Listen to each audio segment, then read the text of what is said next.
Hello and welcome back to the linear series. This is episode 6. My name is Professor Adrivan, and today we're going to be talking about one variable absolute values. As usual, we're going to do 3 examples. The examples look like the 3 problems on the screen. So if your homework problems or whatever you're working on looks like these 3 problems, this is the correct video for you.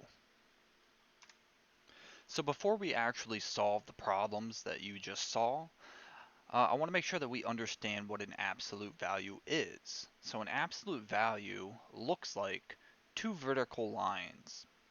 And conceptually it means whatever is on the inside, like 2, becomes positive. So the absolute value of 2, we take what's on the inside and we make it positive. Well, 2 is already a positive number, so this would be 2. However, if we put -2 in the absolute value makes it positive. It turns it into +2. This concept is important because if I know that the absolute value of x is equal to 2, right, what numbers can I put in to get 2? Well, I could put in 2, but I could also put in -2. Okay, so it gives me 2 solutions.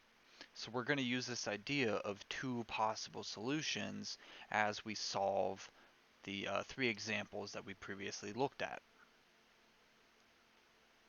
So there is a strategy to these types of problems. The strategy is going to be isolate the absolute value to one side of the equals and everything else to the other side. So in this case we have an absolute value of x and then a -1.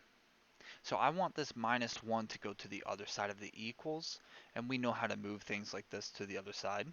We have to do the opposite, so we add 1. This gives us 3 is equal to the absolute value of x.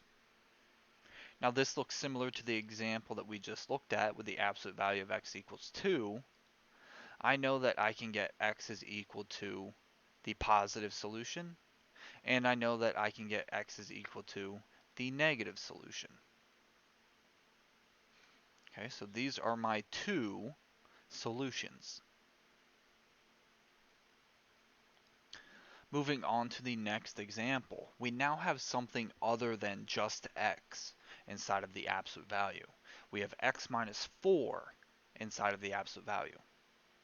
Now the absolute value is already isolated onto one side of the equals, so we can do a couple of things to get our 2 solutions. So what we're going to do is look at cases. That just means we're going to look at 2 separate problems and solve each set of problems. In each set or each case, we're going to get one of the 2 solutions. Okay, so the first scenario that we have is what if the stuff on the inside is positive already, meaning it's x minus 4. It is whatever it is.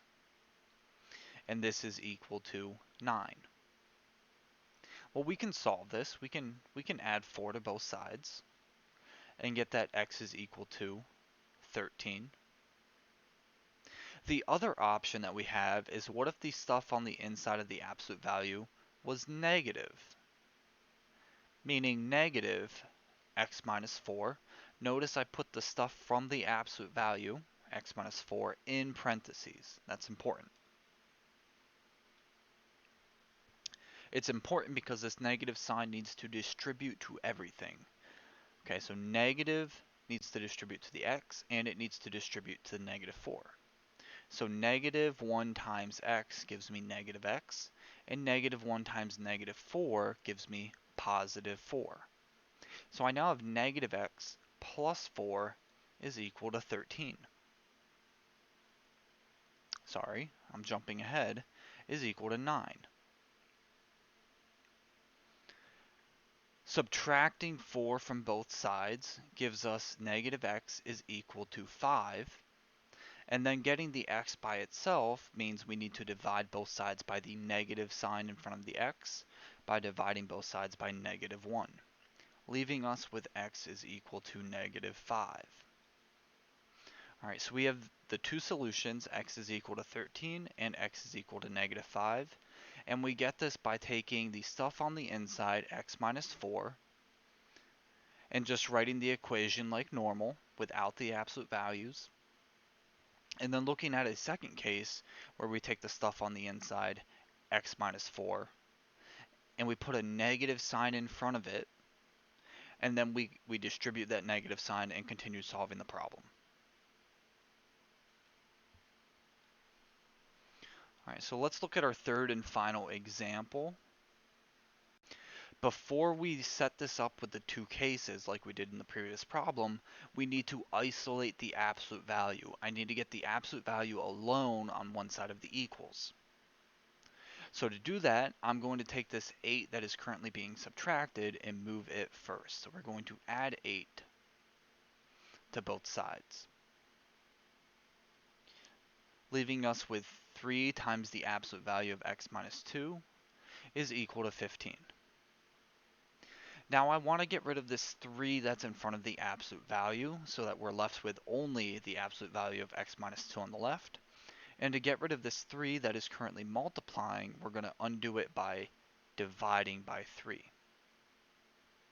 Right, so this leaves just the absolute value of x minus 2 on the left, and on the right we have 15 divided by 3 is 5.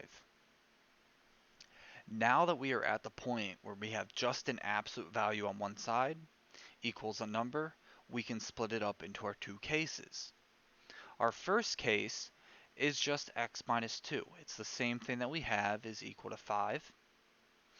And we can solve this pretty easily by adding 2 to both sides and getting x is equal to 7. This is our first solution. Our second solution is taking the stuff from the inside, the x minus 2, and looking at the negative version of it. So we have negative x minus 2 in parentheses is equal to 5. I want to distribute my negative sign, right? Negative x, and then negative times the negative 2 will become positive 2 is equal to 5. Subtracting 2 from both sides gives us negative x is equal to 3. And to get rid of the negative sign in front of the x, we again divide by negative 1, leaving us with x is equal to negative 3, our second solution. So solving inequalities, or solving absolute values is very simple. We just isolate the absolute value, and then we set up our two cases. What we're going to look at in the next episode is how this translates to having an absolute value with an inequality. If you found this video helpful, consider giving it a like and consider subscribing. It really helps me out and means a lot to me. So good luck, thank you for watching, and we'll see you in the next one.